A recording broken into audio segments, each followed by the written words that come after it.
사사기 3장 12절부터 30절까지의 말씀 보겠습니다. 한 절씩 번갈아 가며 교독하겠습니다. 이스라엘 자손이 또 여호와의 목전에 악을 행하니라. 이스라엘 자손이 여호와의 목전에 악을 행함으로 여호와께서 모압 왕 에글론을 강성하게 하사 그들을 대적하게 하시매 에글론이 암몬과 아말렉 자손들을 모아가지고 와서 이스라엘을 치서 종려나무 성읍을 점령하니라. 이에 이스라엘 자손이 모압 왕 에글론을 18해 동안 삼기니라. 이스라엘 자손이 여호와께 부르짖으매 여호와께서 그들을 위하여 한 구원자를 세우셨으니 그는 곧 베냐민 사람 베라의 아들 왼손잡이 에훗이라. 이스라엘 자손이 그를 통하여 모압 왕 에글론에게 공물을 바칠 때 에훗이 길이가 한 규빗 되는 좌우에 날선 칼을 만들어 그의 오른쪽 허벅지 옷 속에 차고 공물을 모압 왕 에글론에게 바쳤는데 에글론은 매우 비둔한 자이라. 에훗이 곡물 바치기를 마친 후에 곡물을 메고 온 자들을 보내고 자기는 길갈 근처 돌 뜨는 곳에서부터 돌아와서 이르되 왕이여 내가 은밀한 일을 왕에게 하리려 하나이다. 왕이 명령하여 조용히 하라 하매 오셔 선 자들이 다 불러간지라. 에훗이 그에게로 들어가니 왕은 서늘한 다락방에 홀로 앉아 있는 중이라. 에훗이 이르되 내가 하나님의 명령을 받들어 왕에게 아를 일이 있나이다 하매 왕이 그의 좌석에서 일어나니 에훗의 왼손을 뻗쳐 그의 오른손으로 굴곡지 쪽에 칼을 떼어 왕의 몸을 찌르매 칼자루도 나를 따라 들어가서 그 끝이 등 뒤까지 나갔고 그가 칼을 그의 몸에서 빼내지 아니하였으므로 기름이 칼날에 엉겼더라. 에훗이 현관에 남아서 다락문들을 뒤에서 닫아 잠그니라. 에훗이 나간 후에 왕의 신하들이 들어와서 다락문이 잠겼음을 보고 이르되 왕이 분명히 서늘한 방에서 그의 발을 가리우신다 하고 그들이 오래 기다려도 왕이 다락문을 열지 아니하는지라. 열쇠를 가지고 열어본즉 그들의 군주가 이미 땅에 엎드러져 죽었더라.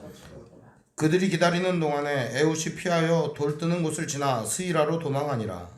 그가 이르러 에브라임 산지에서 나팔을 불매 이스라엘 자손이 산지에서 그를 따라 내려오니 에훗이 앞서가니 그들에게 이르되 나를 따르라. 여호와께서 너희의 원수들인 모압을 너희 손에 넘겨주셨느니라 하매 무리가 에훗을 따라 내려가 모압 맞은편 요단강 나루를 장악하여 한 사람도 건너지 못하게 하였고 그때 모압 사람 약 10,000명을 죽였으니 모두 전사여 모두 용사라. 한 사람도 도망하지 못하였다. 함께 있습니다. 그날에 모압이 이스라엘 수하에 굴복하며 그 땅이 80년 동안 평온하였더라. 아멘. 예, 오늘 말씀의 제목은 왼손잡이라는 제목으로 말씀의 은혜를 나누겠습니다. 왼손잡이. 경상도 사람들에게 있어서 통용되는 딱 한 음절의 단어가 있습니다. 그 말만 하면 다 통합니다. 좀이라는 말입니다. 좀. 이 좀이라는 말은 한마디만 하면 다 통합니다. 좀 그러면 조금 더 달라 이런 말입니다.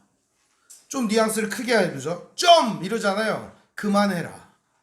닥쳐라. 뭐 이런 말입니다.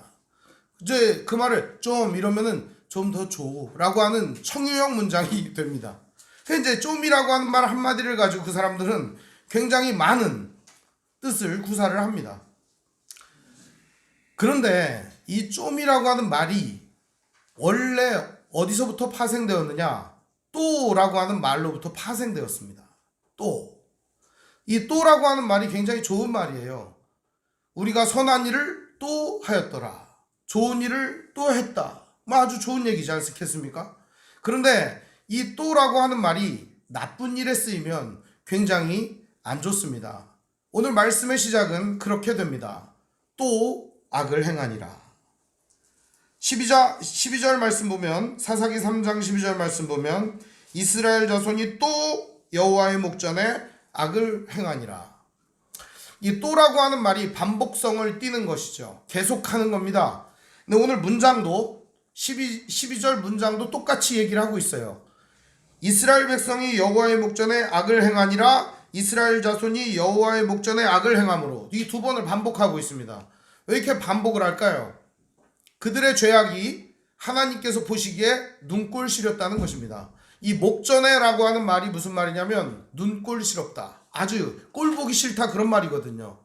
우리가 이제 어떤 장면을 보는데 굉장히 보기 싫은 장면이 있지 않습니까? 그럼 뭐라 그래요? 야, 꼴불견이다 그러잖아요. 지금 하나님 보시기에 이스라엘의 행위는 꼴불견 그 자체였다는 것입니다. 얼마나 꼴불견이었는가? 눈 뜨고 볼 수 없는 지경이었다는 겁니다. 우리가 정말 이렇게 신기한 장면이 있으면 계속 쳐다보지만 정말 끔찍하거나 보기 싫은 장면이 있으면 어떻게 합니까? 하고서 눈을 가리지 않습니까? 그럼 오늘 우리가 눈을 가리는 이유는 뭐겠어요? 보기 싫다는 거죠. 오늘 하나님께서 얼굴을 가리우시고 하나님께서 얼굴을 보여주지 않으실 때 이스라엘에게 있어서 가장 큰 시련과 고난이 닥치는 것을 우리가 볼 수 있습니다. 하나님 앞에서 죄를 행한다. 무엇을 했을까요? 오늘 말씀에는 구체적으로 그게 나와 있지는 않습니다. 이스라엘 백성들이 지었던 죄, 그 자손들이 했던 죄가 자세히 나와 있지는 않습니다. 그러나 우리가 본문을 관찰을 해보면 미루어 보건대 돌 뜨는 곳이 있었다 뭐 이런 장면이 나와요. 이제 에훗이 다른 사람 즉 에그론을 죽인 다음에 도망을 치면서 거기에 이제 돌 뜨는 자리를 지나요. 근데 그 돌 뜨는 자리 거기가 어디냐? 우상을 만드는 곳입니다. 이 돌 뜬다는 게 우상을 조각하고 만드는 자리라는 뜻입니다. 그러다 보니까 이스라엘 백성들이 우상 숭배에 만연해 있었다 이렇게 볼 수 있을 것 같습니다. 그리고 그 돌 뜨는 자리에 그 우상을 조각하는 것은 큰 우상, 작은 우상, 지난 시간에도 말했던 것처럼 집안에 둘 수 있는 드라빔 같은 존재들이 막 생산되고 있었다는 것입니다. 오늘날로 말하자면 뭐로 말할 수 있을까요? 부적 같은 겁니다. 이 부적 같은 거를 생산을 했다는 것이죠. 이 이스라엘 자손들이 그냥 그런 부적이나 우상 숭배만 했던 건 아닙니다. 그들은 추구했던 것이 무엇이었다 그랬어요? 물질적 풍요로움과 경제적 안정이었습니다. 뿐만 아니라 그들은 삶의 질이 높아지기를 원했습니다. 이건 요즘 사람들도 다 원하는 것입니다. 그러다 보니까 이 사람들은 오로지 거기에만 몰입하고 말았습니다. 그러는 사이에 대적들이 강성하는 것을 눈치채지 못했습니다. 오늘 말씀해 보면은 12절 말씀해 보면은 모압 왕 에글론이 강성하게 되는 장면이 나옵니다. 제가 읽겠습니다. 이스라엘 자손이 또 여호와의 목전에 악을 행하니라. 이스라엘 자손이 여호와의 목전에 악을 행함으로 여호와께서 모압 왕 에글론을 강성하게 하사 그들을 대적하게 하시매. 원래 이런 포맷은 잘 등장을 하지 않습니다. 보통 이제 하나님께서 이스라엘 백성이 잘못을 하면은 다른 나라에 팔아버리거나 다른 나라에 넘겨주거나 이런 표현이 등장을 하는데 강성하게 하셔가지고 대적하게 했다 이런 말은 잘 등장하지 않아요. 그러니까 오늘 말씀의 핵심이 뭔 줄 아십니까? 우리가 모르는 사이에 조금씩 신압으로 대적이 장성하고 있었다는 겁니다.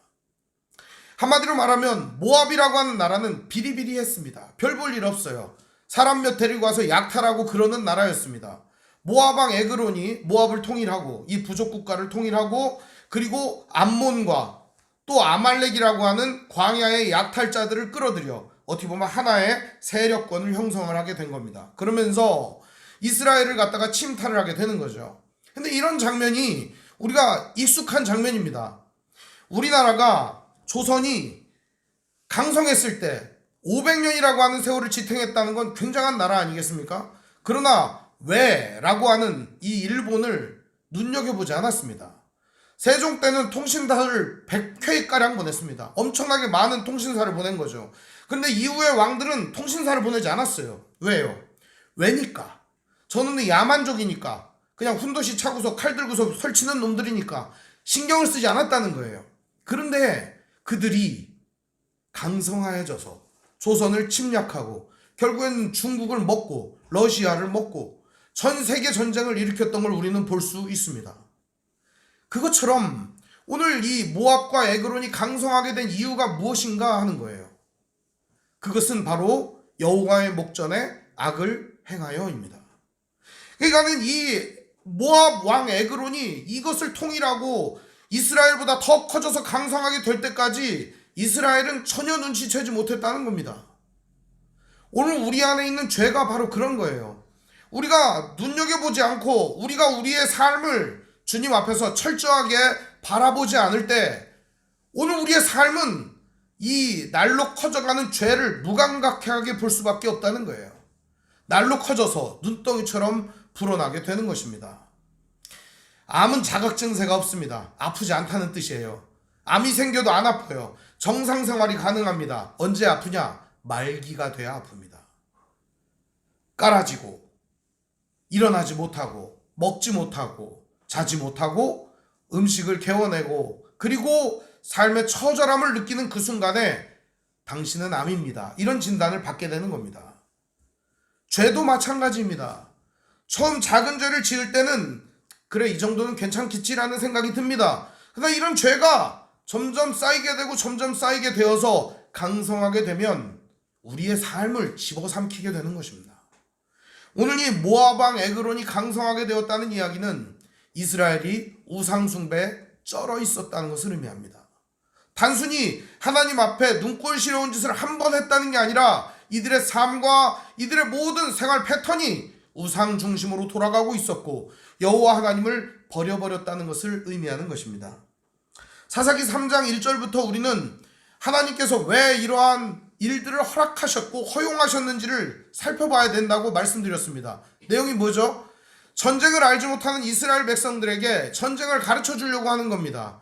하나님 나라 백성으로서 어떻게 살아가야 되는지, 이전 세대가 어떻게 하나님의 말씀에 불순종하고 순종했는지를 알려주어서 이제 새로운 삶을 살아가는 데 있어서 실수는 하지 않고 그리고 새롭게 순종할 일은 더 하나님 말씀 앞에 순종하며 나아가도록 이들을 도우려고 이 모든 사건을 허락하셨다는 겁니다. 오늘 특별히 하나님은 모압 왕 에글론을 강성하게 합니다. 그래서 이 모압 왕 에글론이 강성해지니까 어떤 일이 일어납니까? 이스라엘이 쪼그라드는 것입니다. 이 자손들이 쪼그라들어서 어떻게 합니까? 보니까 13절에 보면은 아주 심각한 문제가 발생하게 되는 겁니다. 우리 13절 같이 읽어볼까요? 에글론이 암몬과 아말렉 자손을 모아가지고 와서 이스라엘을 쳐서 종려나무 성읍을 점령한지라. 이 종려나무 성읍이라는 데가 이제 뭐 역사적으로는 뭐 여러 가지 의견이 있어요. 그런데 여리고입니다. 여리고. 근데 이 여리고라고 하는 성읍이 어떤 성읍이죠? 이스라엘 백성들이 가나안을 들어와서 첫 번째로 맞닥뜨린 성읍이에요. 그럼 첫 번째로 맞닥뜨린 이 가나안에 들어와서 여리고라고 하는 성을 맞닥뜨렸는데 위에는 마차가 다닐 정도로다가 굉장히 강력한 성이었습니다. 근데 이스라엘 백성들이 이 성을 무너뜨릴 능력이 안 됐어요. 기케바에 죽창이나 들고 돌멩이 들고 광야에서 그냥 뭐 이런 거 작대기 같은 걸로 싸웠겠죠. 그런 사람들이 이렇게 토착민인 여리고성을 어떻게 점령할 수 있겠어요? 하나님께서는 돌라고 합니다. 하루에 한 번, 그리고 마지막 날 7번, 총 몇 번? 13번 돌자 와그르르 무너져 버리고 말았습니다. 이것은요 자기들의 힘으로 한 게 아니었어요. 하나님의 권능으로 무너뜨린 여리고성. 그 여리고성, 여호수아는 얘기합니다. 다시는 이곳에 성읍을 짓지 않겠다. 이 기초를 놓을 때 아들이 죽을 거고 또 기초를 놓을 때 또 아들이 죽을 거다 얘기를 한 거죠. 그런데 이들이 그걸 알았는지 몰랐는지 그건 관심이 없어요. 중요한 건 오늘 이 성경이 말하는 바예요. 왜 하필 이들이 종려나무 성읍을 쳐서 거기를 점령했는가 하는 부분이에요. 이스라엘 백성이 와서 첫 번째로 점령한 이 여리고라고 하는 이 성은요 큰 의미를 지닙니다. 이 가나안 전쟁 전체를 조감할 수 있는 내용이에요. 하나님이 함께 하셔서 가나안을 점령하신다 하는 얘기죠. 그리고 하나님께서 함께 하셔야만 이 전쟁을 승리할 수 있다라고 하는 걸 보여주는 내용이죠. 그런데 하나님께서는 그 전쟁을 이들에게 가르쳐 주려고 하시는 거죠. 모압 왕 에글론이 하필 때려부신 성읍이 가나안의 첫 성이었던 여리고였던 것입니다. 그래서 이 여리고가 때려부셔지니까 이 모압 왕 에글론, 이 사람은 굉장히 더 강성해진 겁니다. 제가 보기에 에글론은 그런 능력이 안 됩니다. 그냥 살찐 뚱땡이에 불과합니다. 그 아무것도 아닌 인간인데 그 인간이 이렇게 여리고를 점령한다고요? 말 같은 소리를 해야죠. 왜 이런 일이 일어났습니까? 말도 안 되는 일이 왜 일어났냐고요. 결국 여호와의 목전에 악을 행하여 이것 때문입니다. 그리고 나서 이스라엘은 처참한 결과를 맞이하게 됩니다. 바로 이 에글론에게 지배당하게 됩니다. 가장 치욕스러운 건 뭔지 압니까? 말도 안 되는 상대에게 지배당하고 말도 안 되는 대상에게 굴욕적인 처분을 받는다는 것입니다. 이것이 가장 사람이 겪을 수 있는 가장 치욕스러운 결과입니다. 이 말도 안 되는 이 모압이라고 하는 나라에 굴욕적으로 18년을 굴종하게 됩니다. 14절에 보면 이에 이스라엘 자손이 모압 왕 에글론을 18해 동안 섬기니라. 구산 리사다임은 몇 년을 섬겼어요? 8년 섬겼습니다. 이제 몇 년이 늘어나요? 10년이 늘어납니다. 한마디로 얘기하면 이들은 18년 동안 하나님을 까맣게 잊어버리고 그저 모압에 굴종하며 살았다는 것입니다. 안타까운 현실이죠. 어떻게 숫자도 18인가 딱 모르겠어요. 딱 맞아요. 아주. 제가 욕을 할 수가 없어가지고 18해 동안, 그렇죠. 다른 데는 이게 숫자로 표기가 되어 있는데 이게 18해라고 썼네요. 이스라엘 자손이 여호와께 부르짖음에 여호와께서 그들을 위하여 한 구원자를 세우셨다, 이렇게 말하고 있습니다. 얼마나 힘들었겠어요. 되도 안 한 상대한테 짓밟히고 맨날 그냥 힘들으니까. 근데 왜 힘들었는지 우리는 볼 수 있습니다. 왜 힘들었는가? 에훗을 통해서 뭐를 바쳤다 그랬어요? 본문을 보면 곡물을 바쳤다 이렇게 되어 있습니다. 곡물을 바쳤다. 여기 보면은 15절 말씀해 보시죠. 모압 왕 에글론에게 곡물을 바칠 때 이렇게 되어 있습니다. 이 곡물이라고 하는 게 뭐냐면은 한마디로 얘기하면은 조공이에요. 조공. 근데 이 조공이라고 하는 성격이 어떤 거냐면 거둔 모든 곡식의 절반 이상을 갖다가 드리는 거예요.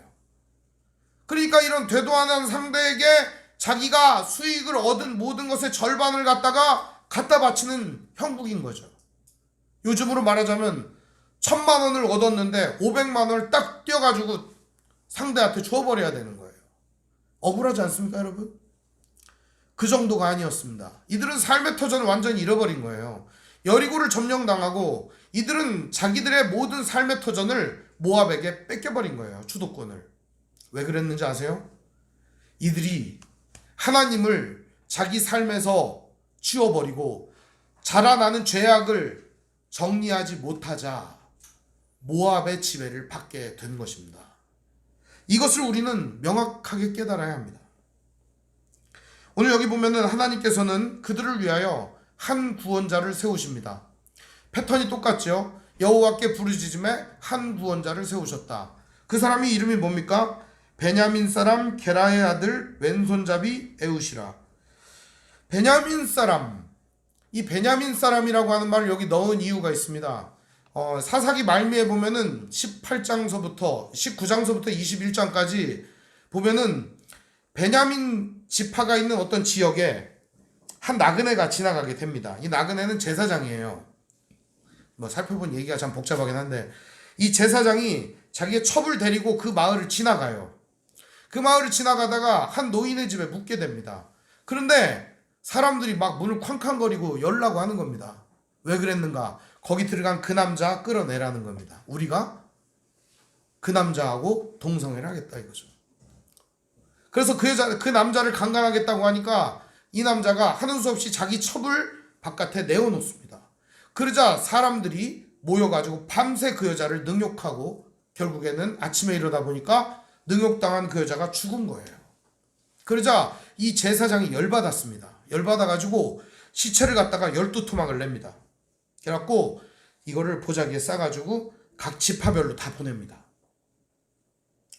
그러니까 이 일을 행한 자들을 끌어내서 처벌하고 다시는 재발하지 않도록 하자, 그런 의도였지만 방법이 굉장히 야만적이지 않습니까? 사람 시체를 12토막을 내가지고 그렇게 한 거죠.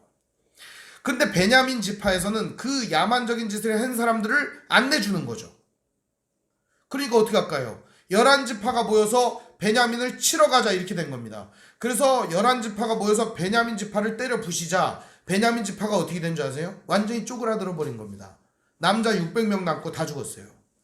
그러자 저쪽에 있는 길르앗 사람들을 갖다가 강제로 이제 혼인을 시켜가지고 애를 낳게 해가지고 자손을 유지를 하게 만듭니다. 베냐민이 완전히 쪼그라드는 거예요. 이만한 지파였다가 요만하게 쪼그라드는 거죠. 그런데 그러한 베냐민의 후예였던 에훗이다. 무슨 얘기일까요? 작은 지파. 그리고 심지어 이 에훗은 왼손잡이라고 했는데 여러 해석이 있지만 왼손잡이라고 하는 말은 오른손을 오른손이 묶인 사람 뭐 이런 뜻이기도 하고, 혹은 왼손을 능수능란하게 잘 쓰는 사람 그런 뜻이기도 합니다. 그러니까 뭐 따지고 보면은 이 사람은 오른손보다는 왼손을 더 잘 쓰는 사람 아니겠습니까? 베냐민이라고 하는 이 말뜻 자체가 오른손의 아들 그런 뜻이에요. 그러니까 이 베냐민 지파 사람들은 어떻게 보면 오른손의 아들이라고 하는 사명, 어떻게 보면 자기네들은 뼈대가 있다. 아버지 야곱이 사랑하는 그러한 자식들이다 뭐 이런 뼈대가 있는지 모르겠어요. 그런데 그 오른손의 아들이라고 하는 베냐민 지파에서 누가 나온 거예요? 왼손잡이 에훗이 있었던 거죠. 요즘으로 말하자면 장애인이라고 할 수도 있을 것 같습니다. 장애인. 그러니까 오른손을 능수능란하게 써야 되는데 그게 아니라 왼손을 능수능란하게 쓰는 사람이었으니까요. 중요한 것은 이 사람은 왼손을 잘 쓰는 사람이었다는 겁니다. 중요한 게 이 에훗이라고 하는 사람을 세운 이유입니다. 왜 세웠을까요? 하나님께서는 작디 작은 이런 사람들을 세우신 이유가 무엇이었어요? 작은 모압 왕 에글론이 강성하여질 때까지 눈치채지 못했던 이스라엘에게 작은 베냐민 지파에서 에훗을 세워서 구원자를 일으켜 주신 것입니다. 이것이 어떻게 보면 하나님이 이 큰 그림을 우리에게 보게 하시는 것이죠. 너희들이 이렇게 큰 죄악이 생기기까지 작은 죄악이 자라났다. 그러므로 오늘 나도 너희들에게 이 작은 구원자를 세워서 너희들을 구원하려고 한다라는 것입니다. 에훗이라고 하는 사람은 공물을 바치는 사람이었습니다. 오늘 말씀 보면은 15절에 한번 보시죠. 이스라엘 자손이 여호와께 부르짖음에 여호와께서 그들을 위하여 한 구원자를 세우셨으니 그는 곧 베냐민 사람 게라의 아들 왼손잡이 에훗이라. 이스라엘 자손이 그를 통하여 모압 왕 에글론에게 공물을 바칠 때에. 얼마나 자괴감이 들었겠습니까? 하나님이 세우신 사사였습니다. 그럼에도 불구하고 그는 모압 왕 에글론에게 공물을 바치는 자였다는 사실입니다. 에글론은 그런 생각을 했을 겁니다. 아, 언제까지나 이스라엘이 나의 지배하에 있겠구나. 교만함이 있었겠죠. 어쩌면 에훗은 그걸 이용했을지도 모릅니다. 근데 에훗의 속마음을 여러분 한번 생각해 보세요. 어떤 마음이 있었을까요? 이스라엘 백성들이 지배당하고 있으니까 나 혼자라도 이 에글론을 처단을 해야겠다. 이런 생각하지 않았겠습니까? 나 혼자라도 좀 잘해봐야겠다. 오늘 신앙생활 하는 데 있어서 이런 사람 참 많습니다. 혼자 열심히 해보려고 하는 사람. 힘들어요. 잘 안 됩니다. 우리가 모두 서로 함께 힘을 합쳐서 주님의 일을 해야 되는데 혼자 하려니까 잘 안 됩니다. 그래서 어떻게 합니까? 에훗은 속임수를 쓰기로 했습니다. 그 속임수가 무엇이었을까요? 칼을 갑니다. 칼을 갈아가지고 허벅다리에다가 그 칼을 차고, 오른쪽 허벅다리에 차고, 자기가 왼손을 잘 쓰니까 그것으로 모압 왕 에글론을 죽일 계획을 세운 것이죠. 오늘 말씀 보실까요? 16절에 보면은 에훗이 길이가 한 규빗 되는 좌우에 날선 칼을 만들어 그의 오른쪽 허벅지 옷 속에 차고 공물을 모압 왕 에글론에게 바쳤는데 에글론은 매우 비둔한 자였더라. 이 에글론이라고 하는 이름의 뜻은요, 작은 황소 그런 뜻입니다. 송아지 뭐 그런 뜻이에요. 작은 황소. 그리고 이 비둔하다 이런 말은 사람한테 쓰는 말이 아니에요. 돼지나 양이나 소나 이런 거에 쓰는 말이에요. 가축에 쓰는 말이에요. 그러니까 딱 보면 모르겠어요? 이 에글론은 황소, 그리고 살쪘어요. 뭐 했으면 딱 좋겠어요? 예, 제단에 제물 되면 딱 좋겠죠. 그러니까는 아마도 에글론이 제단의 제물처럼 죽이고 바쳐질 거를 상징하고 있는 건지도 모르겠습니다. 그래서 이 말씀이 에글론 얘기를 하고 비둔한 자였다라는 얘기를 하는 거죠. 비둔했다는 말은 뚱땡이였다, 뚱뚱했다 그런 말입니다. 아주 살이 아주 이렇게 잘 쪄서 좋은 모양새죠. 소가 이렇게 살쪄가지고 마블링이 좋은 상태, 뭐 그런 상태를 얘기하는 겁니다. 에훗이 공물을 바치기를 마친 후에 공물을 메고 온 자들을 보냅니다.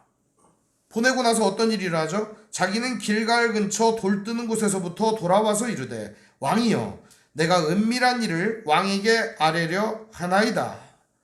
은밀한 일은 뭘까요? 뭐겠어요? 칼로다가 찔러가지고 죽이려고 하는 게 은밀한 일이겠죠. 우린 다 알고 있습니다. 근데 에글론은 모르고 있습니다.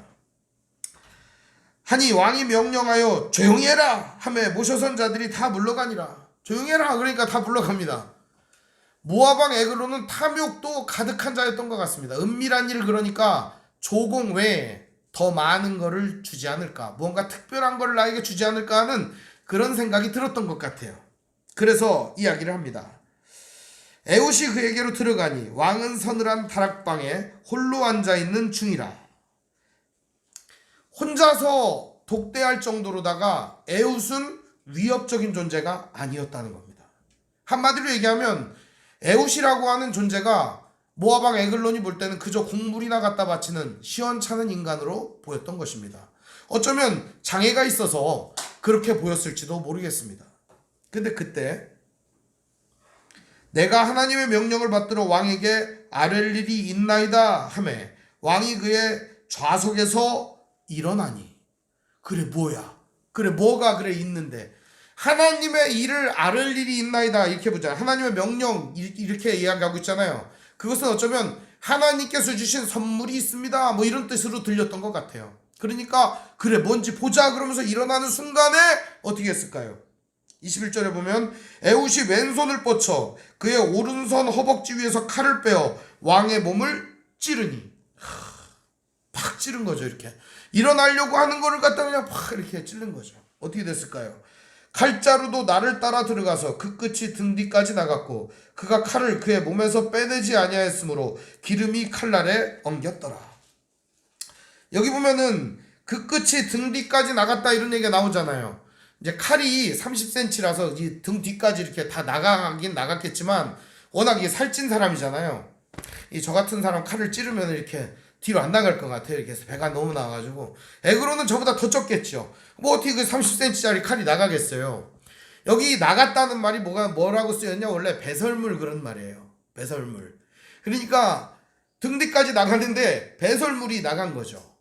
그러니까 한마디로 푹 찌르니까 이 똥을 싼 거죠. 이제 그래가지고 이제 좀 성경에 그런 얘기를 하기 좀 어렵잖아요. 그렇죠? 그러니까 뒤로 나갔다 이런 얘기를 쓰는 건데 이 똥을 싼 겁니다.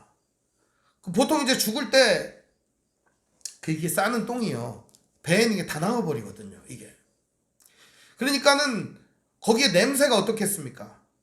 이 냄새가 진동을 할 거 아닙니까? 이제 에훗은요 그 자리를 갖다가 박차고 도망을 갑니다. 그리고서 다락문들을 잠그고서 싹 도망을 가요. 그때 신하들이 왕이 하도 안 나오니까 왕이 뭐 하시나 그러고 보려고 하는데 뭐가 나겠어요? 이 냄새가 이렇게 올라오게 되는 것입니다.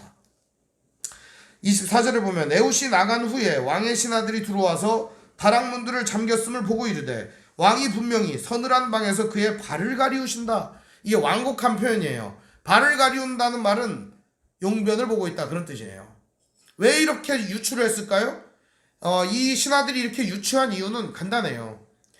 칼로 찔렀을 때 그것이 흘러나왔기 때문에 그 냄새가 가득하니까 용변을 보고 있구나 이렇게 생각했다는 것이죠. 에훗은 그 길로 달아나기 시작합니다. 어디까지 달아납니까? 마구마구 달아납니다. 26절에 보면 그들이 기다리는 동안에 에훗이 피하여 돌 뜨는 곳을 지나 스이라로 도망하니라.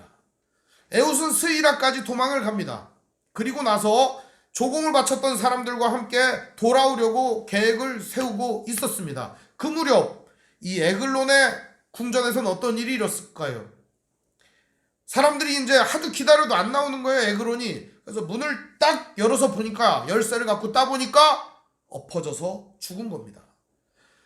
에훗이 칼로 찔렀는데 이게 기름에 엉겼다고 했잖아요. 이때 쓰이는 기름이라고 하는 말도 이 첫 새끼와 그 기름으로 제사를 드렸더니 할 때 쓰는 그 기름이라는 말이에요. 그러니까 이 에글론은 어쩌면 제물로 바쳐진 거예요. 제물로. 이스라엘 백성을 구원하기 위한 제물로 바쳐진 것이죠. 그런데 중요한 사실이 무엇이냐? 하나님께서는 이 에글론을 이렇게 쉽게 처리할 수 있는데 왜 그때까지 두고 보셨냐 하는 거예요. 하나님의 방법이 아니었어요. 이 에훗이 실시한 건 하나님의 방법이 아니었어요. 자기가 멋대로 한 것이었어요. 속임수를 쓰고 사람들을 속이고 그리고 칼을 만들고 은밀하게 가서 찔러 죽이고 이런 것들을 보았을 때 에훗이 비록 이스라엘을 구원하긴 했지만 그의 모습은 가나안화되어 가고 있었던 거예요. 그는 답답한 마음이 있었어요. 이스라엘을 구원하고 싶은 마음이 있는데 아무도 도와주지 않는 거예요. 혼자 독단적으로 행동할 수밖에 없었다는 거예요. 그런다고 해서 불법적인 일을 우리는 할 수는 없습니다. 에훗이라고 하는 이름의 뜻이 뭔지 아세요? 혼자, 하나의 그런 뜻이에요. 독고다이로 뛰는 거죠. 독불 장군으로 그 일을 처리하는 거죠. 에훗은 도와주는 사람 없으니까 나 혼자 하게, 나 혼자 다 하지 뭐, 이런 생각을 가졌다는 겁니다. 사랑하는 성도 여러분, 위험한 생각입니다. 나 혼자 다 하지, 나 혼자 다 할 수 있지, 그래 안 도와줘? 혼자 하지 뭐, 이런 생각은 매우 위험한 생각입니다. 오늘 우리는 하나님이 서로 협력하여 선을 이루고 함께 도와주라고 옆에 사람들과 성도들과 이웃을 붙여주신 것입니다. 그래서 우리는 함께 협력하고 협업하고 함께 소통하고 함께 해나가는 것이 중요합니다. 혼자서 할 수 있는 일이 없어요. 에훗도 마찬가지였습니다. 가서 사람들을 불러야지 승리하는 겁니다. 에그론만 죽인다고 이기는 게 아니에요. 그때 아마 에훗은 깨달았는지도 모릅니다. 27절 28절에 보면 그가 이르러 에브라임 산지에서 나팔을 불매 이스라엘 자손이 산지에서 그를 따라 내려오니 에훗이 앞서가며 그들에게 이르되 나를 따르라. 여호와께서 너희의 원수들인 모압을 너희의 손에 넘겨주셨느니라 하매 무리가 에훗을 따라 내려가 모압 맞은편 요단강 나루를 장악하여 한 사람도 건너지 못하게 하고. 에훗은요 알았던 거예요. 혼자서는 안 된다는 걸. 그래서 나팔을 불고 사람들을 불러드립니다. 그리고 나를 따르라 얘기를 합니다. 모압 왕 에그론이 죽었음을 아는 사람들이 이제 에훗을 따르기 시작합니다. 그리고 큰 승리를 거두게 됩니다. 얼마나 큰 승리였는가. 29절 보시죠. 그때 모압 사람 약 10,000명을 죽였으니 모두 장사요 모두 용사라. 한 사람도 도망하지 못하였더라. 다 죽였어요. 10,000명을. 근데 이 10,000명이 누구래요? 용사, 장사, 잘 싸우는 자들이었다는 겁니다. 그날에 모압이 이스라엘 수하에 굴복하며 그 땅이 80년 동안 평온하였더라. 이 사건에서 두 가지 안 나오는 게 있습니다. 안 나오는 게 뭐냐? 다른 사사 사건엔 다 나오는데 여호와의 힘이 임하여 라는 말이 안 나와요. 에훗은 성령의 능력으로 이 일을 한 게 아니었어요. 에훗은 자기의 힘으로 이 일을 했습니다. 그리고 사람들을 동원하여 죽였습니다. 그리고 그 땅은 80년 동안 태평했다고 말합니다. 과연 이 평화는 누가 준 것일까요? 에훗의 능력에 의한 것이었습니다. 그날에 모압이 이스라엘의 수하에 굴복했습니다. 사람들이 무엇을 깨달았을까요? 이들 역시 깨달은 것이 없었던 겁니다. 그리고 나서 하나님께서는 협력사역을 위하여 드보라, 바락의 이야기를 우리에게 들려주시는 겁니다. 사랑하는 성도 여러분, 혼자서 할 수 있는 일이 없어요. 혼자서 아무리 열심히 하려고 해도 잘 안 됩니다. 물론 개인의 경건은 우리가 혼자서 지켜나가야 합니다. 그러나 혼자 했을 때 우리에게 주어지는 결과가 얼마나 처참한가를 보시기를 바랍니다. 베냐민 출신이었습니다. 에훗은 어쩌면 다른 사람들보다 왼손을 잘 써서 조금 더 나은 사람일 수 있을지 모르겠습니다. 그러나 그는 자괴감이 있었습니다. 혼자서 열심히 해보려고 하는, 사사로 부르심을 받았다고 하는. 그러나 그에게 있어서 무엇이 소중한 것이었을까요? 에그론 죽이고 평화 오는 거? 진짜 중요한 것은 무엇이었을까요? 점점 자라 강성하게 된 이 에그론, 그것을 바라보는 눈이었습니다. 오늘 우리가 이런 눈을 갖기를 바랍니다. 그는 간교했습니다. 기회주의자였습니다. 폭력을 사용했습니다. 한 명도 남김없이 다 죽일 정도로다가 잔인했습니다. 잔악성을 띠는 겁니다. 이스라엘 백성이 가나안화 되어가고 있다는 걸 보여주고 있는 것입니다. 그냥 모압이나 암몬이나 아말렉이나 내쫓으면 되는 거예요. 이놈들은 원래 광야 민족이기 때문에 내쫓으면 되는 거예요. 정착할 마음 자체가 없어요. 그냥 내쫓으면 되는데 다 죽여버렸어요. 오늘 말씀을 통해서 우리가 배울 수 있는 중요한 사실이 하나 있습니다. 그것은 바로 사사들이라고 하는 존재들입니다. 모질하고 연약한 존재라는 사실입니다. 사사라고 해서 완벽한 게 아닙니다. 하나님의 힘을 의지하고 하나님께서 선택한 사람이라고 해서 완전한 게 아니에요.